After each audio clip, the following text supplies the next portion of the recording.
Tingkatan yang ketiga, muqallid. Orang ini disebut muqallid. Melakukannya itu disebut taklid. Apa itu? Qabulu qaulil qail wa anta la ta'rif min aina qalahu. Menerima pendapat, satu pendapat, dan kita tidak tahu dari mana dasar pendapat tersebut. Yang penting ikut aja deh. Jadi taklid itu menerima pendapat, tapi nggak tahu. Yang penting pokoknya dia begitu sholat, gue juga begitu deh.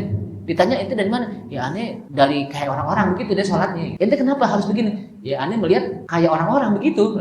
Itu bukan dalil. Kalau kayak orang-orang itu bukan apa? Dalil. Itu baru sebatas taklid, ikut-ikutan. Sehingga kata para ulama, tingkatan yang paling rendah ini adalah madmum, tercela. Kenapa? Karena yang dilakukan itu hanya sebatas ikut-ikutan. Sehingga ketika ditanya nggak tahu dari mana sumbernya. Yang penting kalau orang melakukan itu ya saya ikutin aja deh. Gitu. Nah kira-kira kita tingkatannya kemana nih? Kalau di mustahid ketinggian. Kenapa? Karena harus banyak hafal Quran, hafal hadis, ulumul Quran. Bagaimana kita harus juga memahami tentang bahasa Arab, nahunya, sorobnya, belum lagi ilmu nasih dan mansuh, macam-macam banyak. Tingkatan muttabi, ya mudah-mudahan kita sampai muttabi. Kenapa kita disuruh ngaji? Agar kita menjadi orang yang muttabi, ittiba.